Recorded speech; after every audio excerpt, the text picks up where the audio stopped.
Dessiner un véhicule d'abord de l'intérieur vers l'extérieur, ça arrive une fois dans sa vie. Bonjour, mon nom est Louis Moras, j'ai 59 ans. Il y a 25 ans, j'étais designer intérieur du programme Mégane Scénic. Depuis le milieu des années 80, on surfait sur la vague espace. Au début des années 90, on avait le Twingo qui était en préparation. Donc, évidemment, on pouvait penser qu'un véhicule du segment intermédiaire monospace pourrait aussi faire un carton dans le commerce. On a aussi travaillé sur le concept car scénic, qui était vraiment les prémices des voitures à vivre. On a une position de conduite haute, on voit bien la route. Donc, l'invitation au voyage, c'est de contempler ce qui se passe aussi à l'extérieur. Chaque passager arrière a son siège qui est modulaire pour dormir, pour dessiner sur la tablette, pour manger, pour vivre, quoi.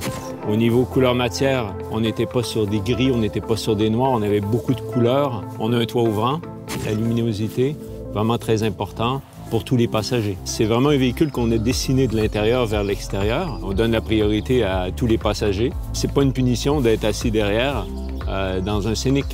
Sur le programme X64, son nom de code, donc Mégane Scénic, on a commencé par l'architecture du poste de conduite qu'on devait adapter à la berline, au coupé, au break et surtout au Scénic.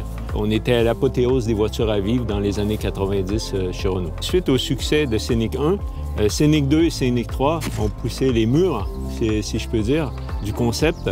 Ils ont existé en deux longueurs. On avait une console coulissante, accessible par les passagers avant ou les passagers arrière. On était encore plus dans l'invitation au voyage. On voulait vraiment prendre à contre-pied les berlines GTI avec un véhicule qui était vraiment dédié à la famille, où chacun trouve sa place.